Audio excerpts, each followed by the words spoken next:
Good morning to all. We are in the 13th session of the international conference being held online by Sahitya Akademi in collaboration with FOSWAL. I'm happy that Ajit Ma is with us in this session as well. So on behalf of FOSWAL and Sahitya Akademi, I welcome all the poet participants in this session.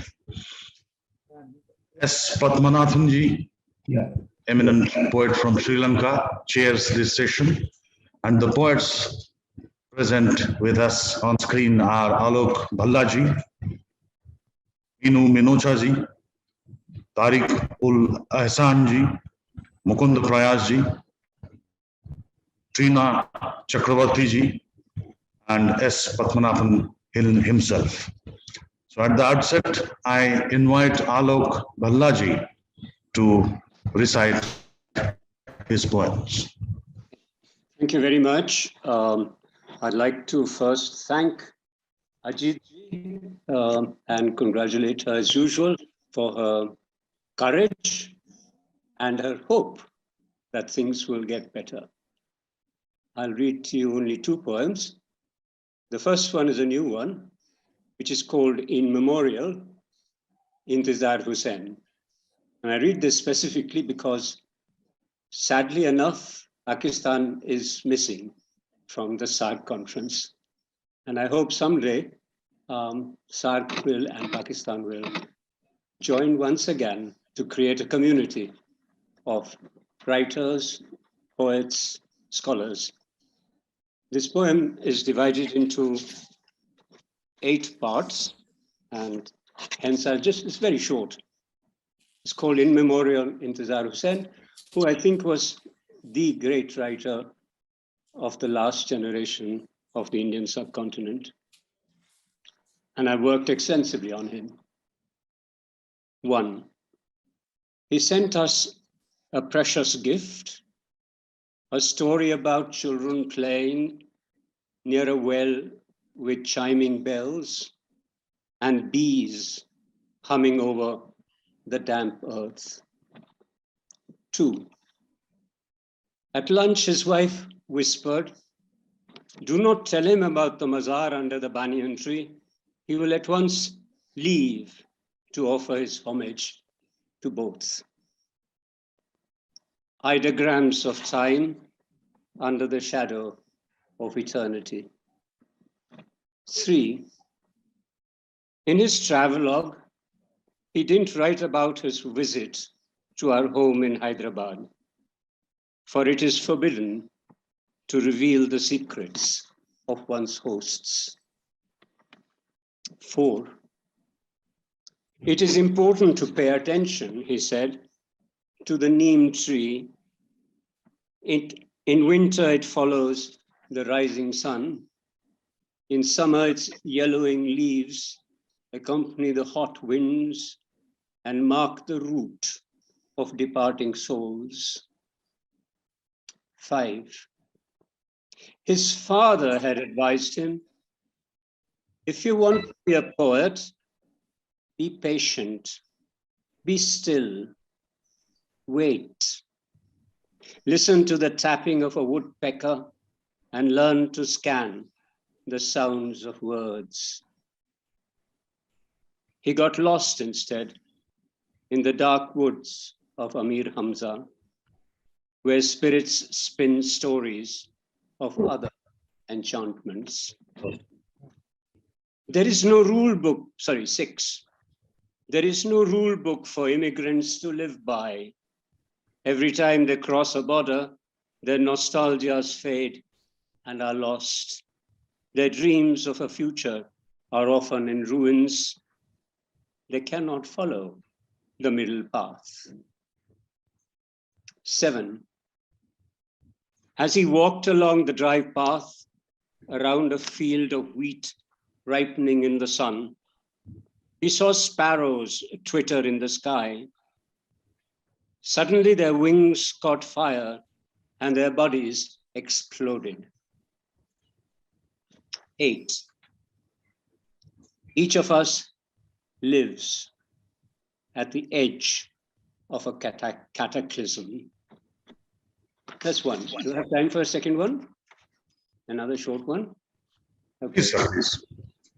This is called The Grammar of Ruins, and it is based upon an incident in the Mahabharata, which all of you know, in which Yudhishthira is questioned by a yaksha who is a stork before he's allowed to drink water and revive his brothers who have died and who had not obeyed the injunction by the yaksha. It's called The Grammar of Ruins, and it's a prose poem.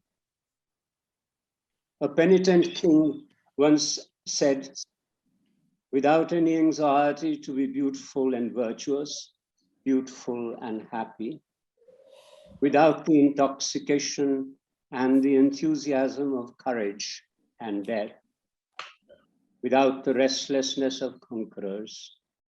Let elegance be so ordinary, so quiet, that it remains unnoticed. The gracefulness of the gods should be familiar, like memory, and as fleeting. Every day a row of white storks disturbs a lake's surface with questions. The poet king is no longer sure of his answers or if they are worth repeating. There is a confusion of stones all around and the eternal error of paths not taken. In the grammar of ruins, the harsh sunlight is full of smoke and hands never fold over each other like leaves lost in trees. Thank you. I'm done. I have only 7 minutes, so. Thank you, Valla, sir. Krishna, good morning. Just 1 second. Let me thank Ajit ji to begin with. She's a great mother who organized all this. I had missed out on the first day, it was a technical thing. Now she has given me a slot in the 4th in row, after, I don't know whether you have it in Yeah. You have that. Yeah. Ajit ji, thank you once again. I'm seeing your face. Thank you. Next, I invite MINOCHA. Thank you so much. Very beautiful good morning to all my fellow writers, chairperson, and respected Ajit ma'am, of course. So I first of all thank you for giving me this opportunity to present my composition. Before I read it out though, I would like to create a background of environmental folklore about our country. So through the ages, our country has been very conscious about her ecological welfare, handing down to us a rich heritage of tribal tales that showcase the harmony maintained between nature and humankind. Very particularly, utmost care was taken not to harm it in any way, with many beliefs being interwoven into life about the repercussions of doing so. May I cite a chopai from the Ramayana where Ravana says, I have not cut down any peepal tree. Why then does calamity befall me? Many a times the elders would warn people against cutting trees. And then more recently in a village of Arunachal Pradesh, there was this big ancient peepal tree that people believed was the abode of spirits. Some people chopped it down. Next year, a flash flood inundated the rice fields of all those involved in chopping the tree and rendered them totally uncultivable. There had been floods before, but no one had ever seen anything like this. Even climate change couldn't explain what happened. And such natural calamities are linked in people's minds to their beliefs. In her book about Hinduism and nature, Nandita Krishna writes, there is a popular belief that the cutting of trees would bring about the destruction of the woodcutter and his family. And this story emerged later about a man who started a sawmill by the river in that village in Arunachal Pradesh. The elders warned him against making money from the forest, but he wouldn't listen. And eventually the man was diagnosed with cancer and died a horrible death, losing his mind towards the end also. Only God knows if his suffering was due to a curse or felling of trees or just fate. His workers, however, died in that devastating flash flood, which uprooted the entire mill complex, washing away everything, the machinery, the vehicles, everything, as if nature had exacted vengeance. This is just one story to connect the retaliation of nature against those who exploit her. There are innumerable such tales in our copious literature. Then there's the question of peace. Only those who lived through partition know what it was like. The trauma of being pulled from the roots and flung towards a foreign land, across unimaginable violence, leaving scars that were never healed. The tragedy of the whole scenario was the atrocities were committed not by strangers, but by people they knew, people they had lived amongst, seen every day and spoken to. And they did not get off scot-free either.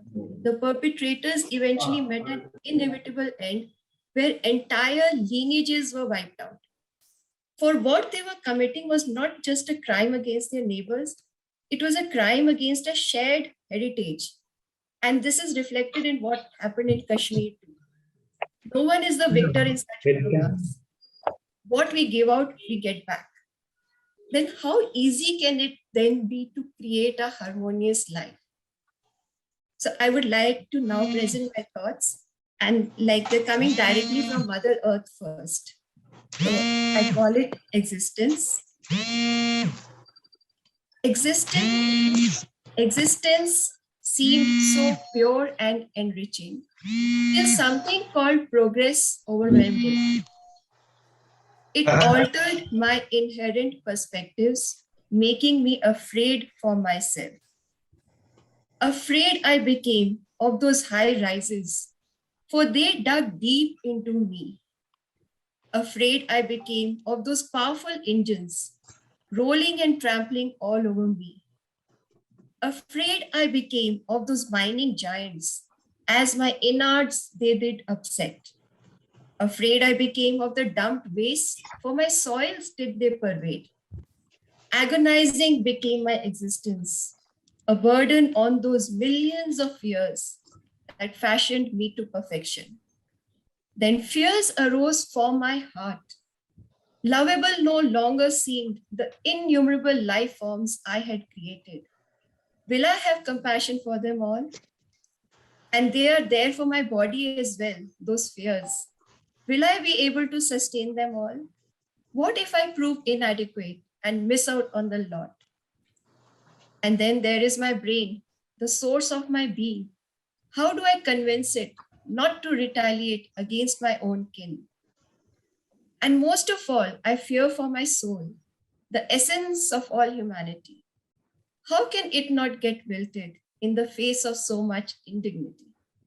O ye beings, shards of my heart, hear my silent calls of torment and revive my dying gasps. For those agitated agonies will be a death knell for thee as well. You have the power, you have the will. Just a bit by each will make us all surviving fit. Yes, my brethren, we have the power, we have the will. We, each of us, is equally responsible for the ongoing strife of the world today. For all of us are a part of the whole, a part of the collective consciousness, contributing thus to every occurrence. So each of us has a dynamic role to play and can participate in world affairs simply by taking charge of our own thoughts, being aware, not replicating the extrinsic strife by rethinking it all in the mind. Instead, creating the opposite and elevating the tone of the universal consciousness. Thank you so much. Thanks a lot, ma'am. Thomas, sir, could I now request you to recite some of your poems here? Thank you, Krishna. Let me begin by once more thanking Ajit ji, who is a mother to all, who is, in spite of all that's happening around, she's found the courage and the stability to steer clear of all that's happening around and trying her best. You know, the last time it was during the Afghan women's crisis that we met, and I remember the strength with which she sustained us through, because it was a very, very emotional moment when an Afghan lady spoke of the terrible state they were in, and you know, the staying power that she had in her speech, her soothing words played a great role in calming the atmosphere at that time. And I see now here Mr. S. Padmanathan of Sri Lanka, who is a friend who translated my poem into Tamil. And I think it was appreciated by a lot of people. It was Shurpanakha that you did, you know. And I thank Professor Alok Bhalla, who is an old friend, and MEENU MINOCHA ji. All these are Trina Chakraborty. All these are friends of mine. And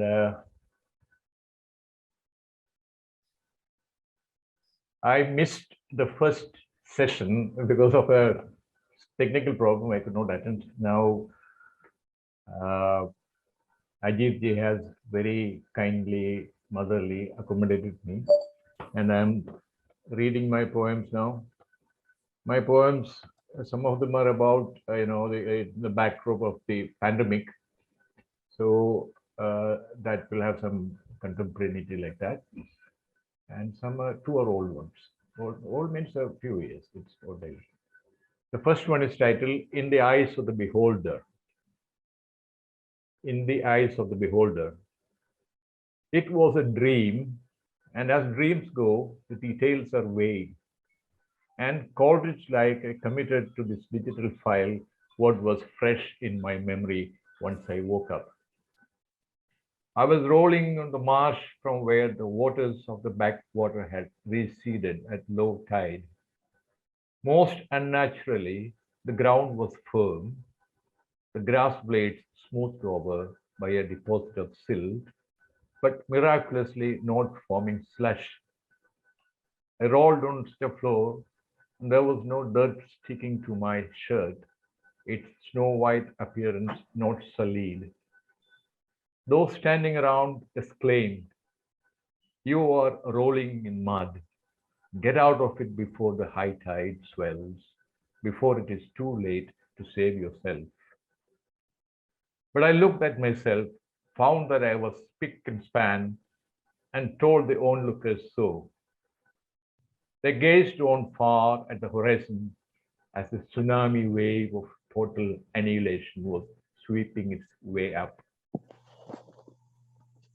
The second poem is titled Eyes. I can see only your eyes outside the mask, the quaintly amused, then suddenly sparkling recognition of my masked face dawning in them. As your heart surges, the fire suddenly burns in your eyes, the bashful pursing of your lips, well concealed behind the cloth.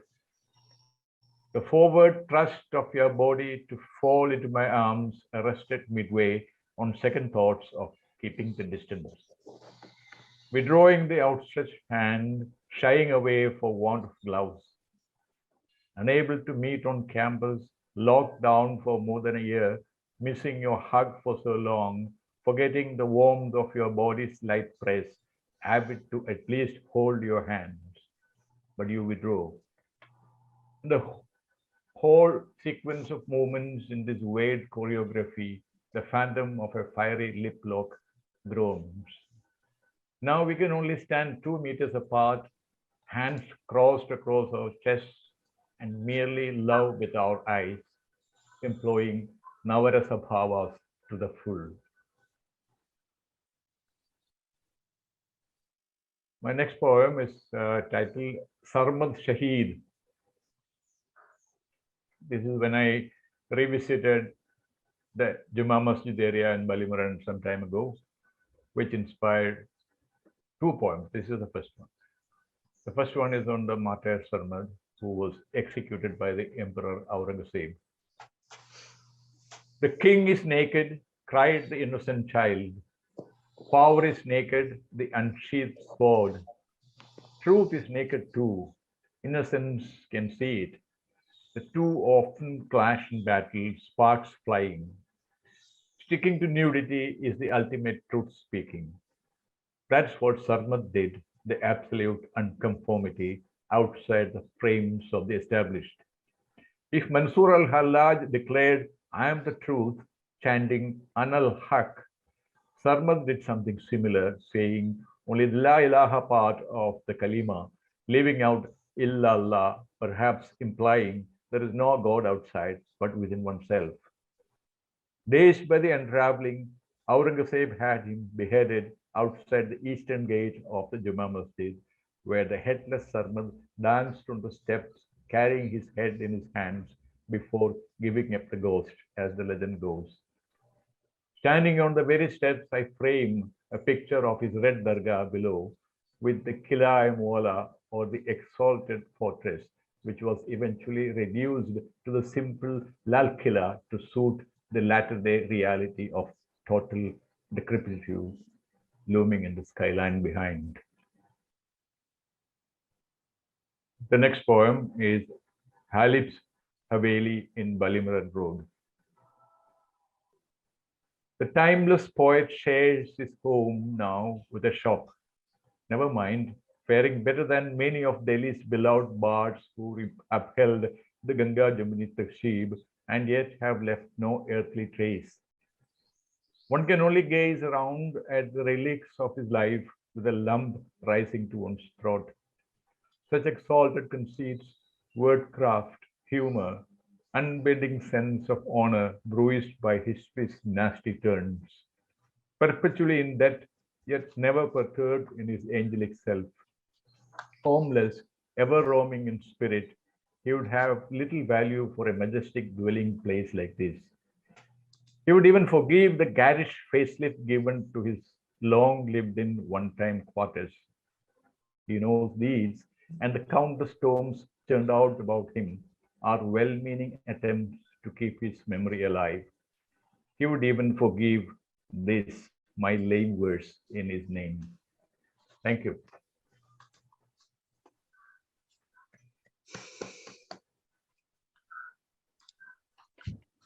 Thanks a lot, Thomas, sir. Next, I invite Sri Tariqul Ahsanji, our poet friend from Bangladesh.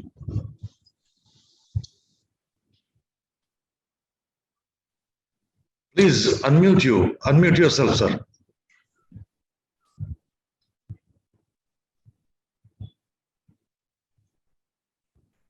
Oh, yes.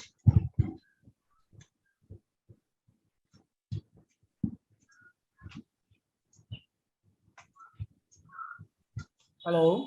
Yeah, you're audible now. Yeah.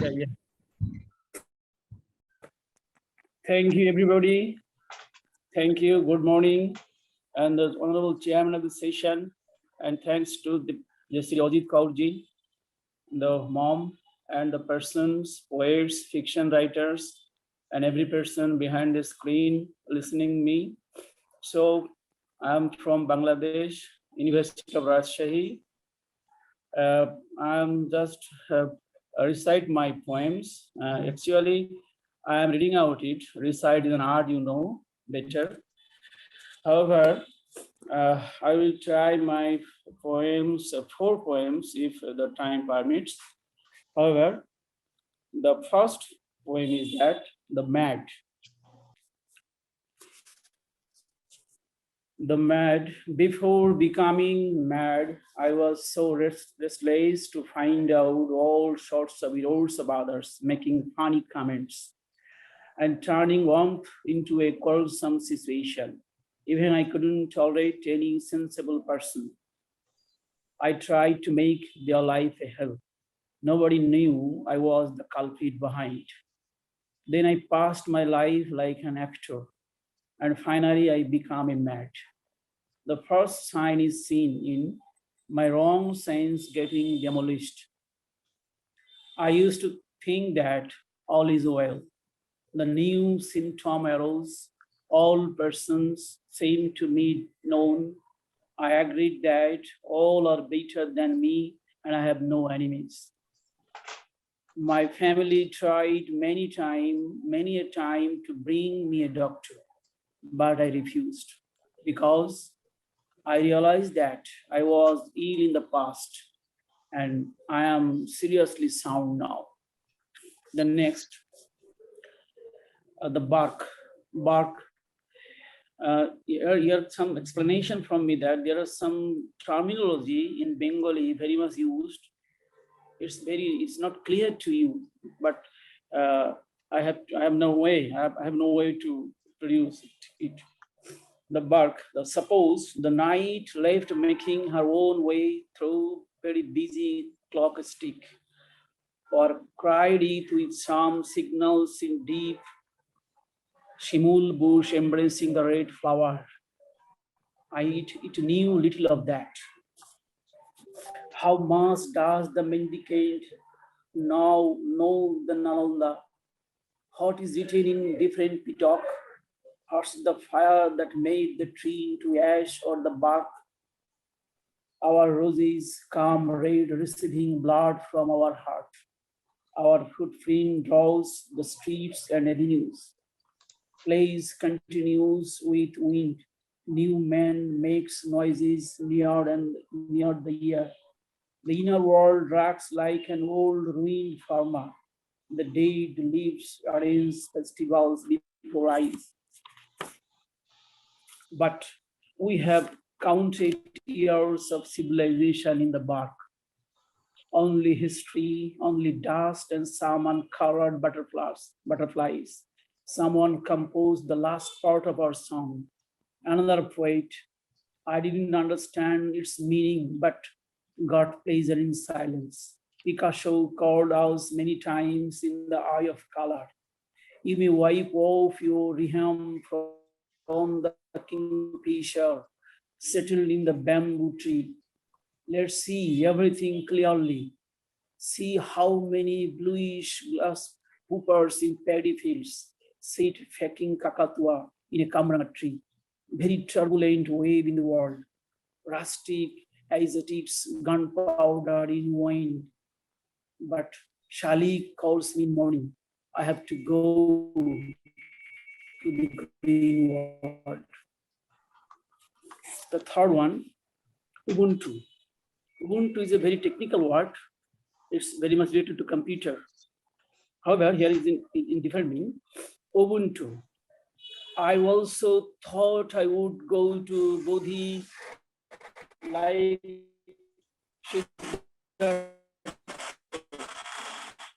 though I know a little of a family, society, love and sorrow, or having the love of a woman, I also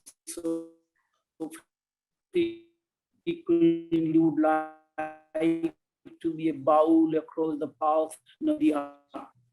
I would also like the less traveled road of a village. There was an invisible rope around a person, leaving all hopes and imagination in the water of Garud. I was busy in counting lifetime. The heart blazed to break the man-made manacles.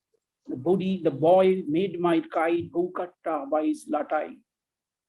Or are all ropes tied together? Do I have any rope? Do I have any kite, another latai?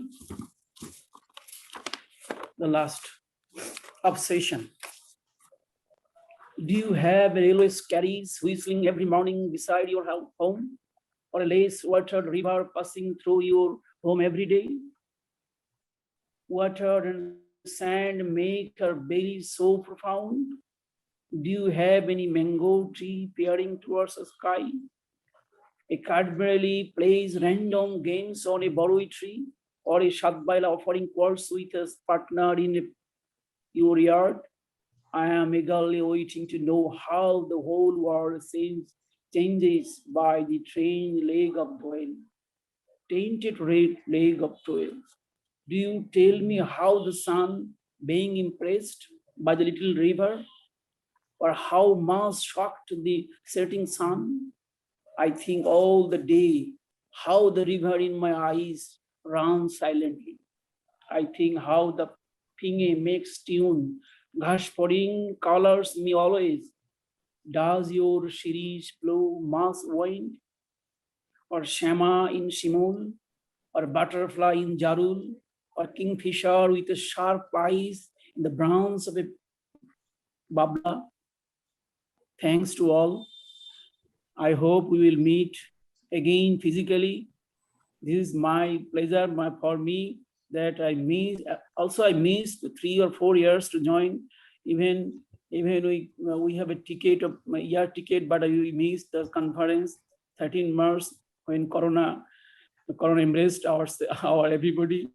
So thanks again, and Mrs. Ajit Kaurji, my mom. He called me little son from Bangladesh. So everybody thanks and wish and thanks to join to have the chance to recite my poetry. Thanks to all. Thank you, Tariqul Ahsan Saab. Thanks for your warm wishes as well. Thank you. Now I invite Sri Mukunda Prayasji, one of the eminent poets from Nepal. Thank you. Thank you. Namaskar. Good morning, everyone. Especially Ajit Kaur ma'am. At this time of the pandemic, all we want to do is escape the shadow of the pandemic and write bright poems. We want to throw out all the fear and hug everyone with confidence. So I want to to thank everyone in the organizer team for holding this important program at the time like this. And if I may, I'd like to recite my poem shortly. Especially thank you for Ajit Kaur ma'am. I have 2 short poems, special short. First poem is Super Void.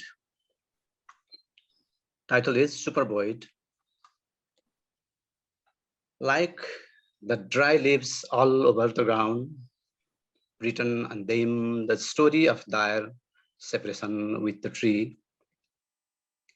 Like the pebbles on the bank apart from the river, at the court in the museum, of the centuries-old defected dictator, the millions of piled up thoughts, they will get old too, and there will be one last night. Remember after the final light. Remember after the final light will be the beginning of the super void. Thank you. This is one. Our next poem topic is salt. The sweat of farmers, the sweat of the porters, and the sweat of all those who sweat when they flowed the ocean from the day the ocean became salty. But how would the ocean remain salty by itself? It returned all the sweat to the people who gave it. Surprising, the salt is our own sweat. That's why we can't live without salt. Thank you very much. Thanks a lot, Mukunda. Thank you, sir. Now I invite Trina Chakravartiji, yet another noted poet from India. Welcome, Trina. Thank you, Krishnaji. Very warm and good morning to all of you. And I would like to thank Ajit ma'am for organizing such a wonderful program at this time of uncertainty. So As a prelude to my poems, I can say, the day we started harming the nature, we have unknowingly started harming ourselves. We have created a lonely and distant world for us.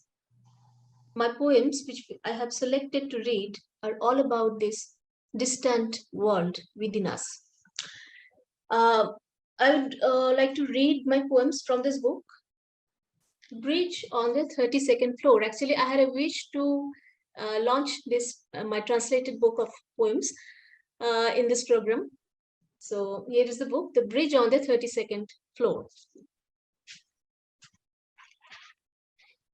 My first poem is Resource.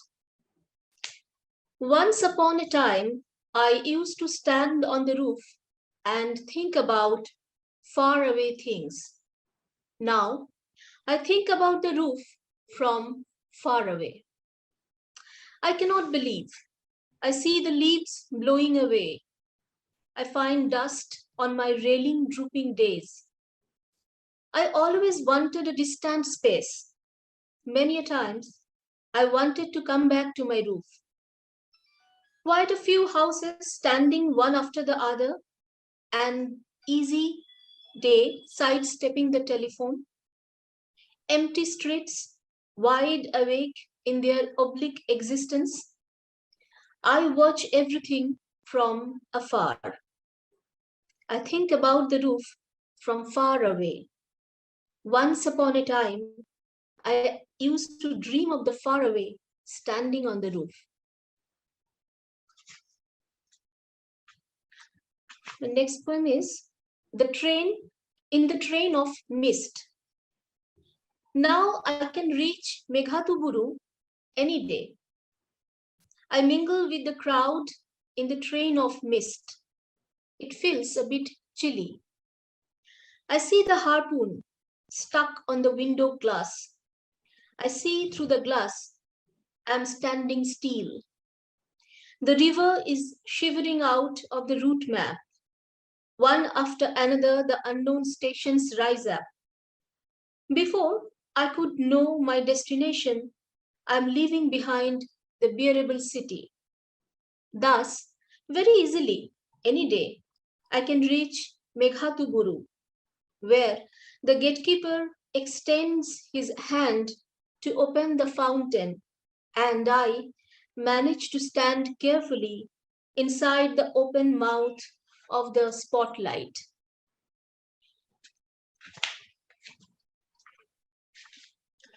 My last poem is Drawing Class.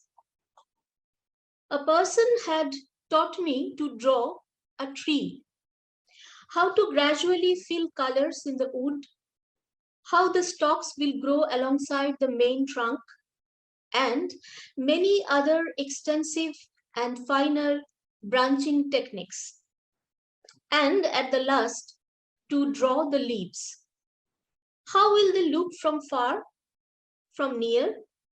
Even he taught me to draw the veins and veinlets of the leaves. Keeping on drawing the tender green leaves, one day the plant grew up into a tree. Whereas no one taught me to draw its surroundings. No one made me learn to draw how it would look when the sunshine falls on it, how it would look bowed against the storm, drenched in incessant rain, covered in snow, how it would look when its skin shagged into the earth. Nobody taught me to draw these things. Just that one day I saw my drawing book was entirely full of dry leaves and twigs. Thank you. Thank you, Tina. Now I invite S. Padmanabhanji, the chair, to sum up as well as recite his poems. Thank you. Let me honor Ajit Ma who is the moving force behind the SARC literary forum, especially the first one. But for her energy, even though she is frail and old, but for her energy, this program won't materialize. In fact, a couple of months back, she was toying with the idea of inviting us personally to Delhi as she used to in the good old days of the pre-pandemic era. But then things hadn't improved and we have to be satisfied with this online recitation of poetry. I say hello to all my fellow poets, though I cannot spend time in naming each and every one. I see my friend A.J. Thomas, grown older and wiser, with his gray beard, still reading his powerful poems. I will be asking you, sir, for the typescript of a couple of poems, as usual, that tempted me to translate them into Tamil. Now to my poem. I also thank Ajit Ji and the fraternity for honoring me with the position of chair for this session. I'll read 3 poems, and if time permits, the 4th one, but I'm conscious of time, which is running. The first poem is Beyond Borders. Her last journey winds its way through alleys and lanes. 6 sons carry her bier. Did I say sons? No, her foster boys. 3 decades ago, she went to Dubai to take care of her master's 6 children. They adored this Amma, the embodiment of motherly love. The wheel of time rolled on. Ailments plagued Shanti. Shanti was her name. She returned to Sri Lanka and in 3 months died. Her Arab sons flew to Sri Lanka. On their shoulders, her bier sails to the cemetery. After burial, they squat on the ground and recite the Holy Quran. To hell with race and religion. This poem is based on the true story of a Sri Lankan housemaid. Now I read my second poem, again on a similar theme. The World Will Survive. This is based on a news item that came on TV and perhaps newspapers. With March 18th came the new commandment. Stay away from each other. Maintain social distancing, at least 3 meters. The new injunction is enforced strictly. Continuous curfew for months on end. Those who venture out are flogged, their vehicles seized. A Muslim couple had adopted a Hindu girl, showered all their love on her. Conversion was never in their minds. The girl blossomed into a beautiful lass. The foster parents found a handsome young man. Yes, a Hindu.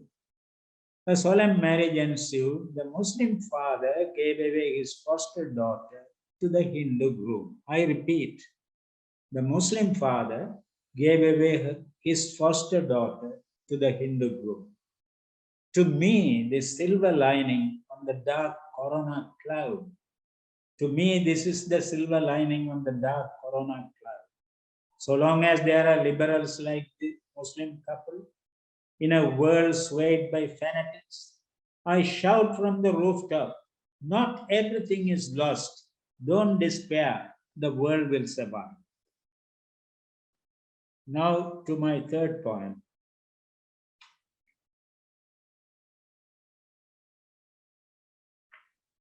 An ode to a toad. An ode, as you all know, is a praise song. This is a novel ode. A warm June morning, I was enjoying a bath. It was then I saw him, staring at me innocently, ensconced on the edge of the bathtub. Wet, brown, and shiny. Honestly, at first sight, I didn't like him. Instinctively, I felt like sweeping him away. But how? I didn't want to touch him. Eyes glistening, he looked sticky. I was getting late. Having finished my bath, I left hurriedly, leaving him. The following morning, too, he was there. Quite a nuisance, I thought. Splashed on him a bucket full of warm water. He seemed to enjoy it. The encounter continued every morning. Neither party giving in. I was becoming philosophical. Why do I harbor an unreasonable abhorrence for the visitor? Has he no right to share my bathroom? Are my pronouncements that all living beings on earth be happy, bogus, and hollow? I could feel a transformation coming over me. Avoidance gave way to expectation, disgust to admiration. It was a holiday. As I entered relaxed, I couldn't believe my eyes. My visitor was there as usual. He had brought a partner, a dainty, slim dame.